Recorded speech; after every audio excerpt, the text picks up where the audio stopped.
Jagannath कण्ठशोभितकौस्तभ Padmanabha Vedgarbh चन्द्रसूर्यविलकरा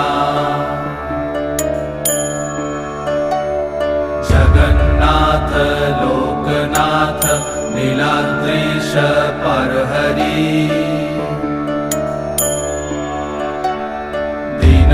दीनबन्धुर्दया Sindhu Kripalu जनरक्षक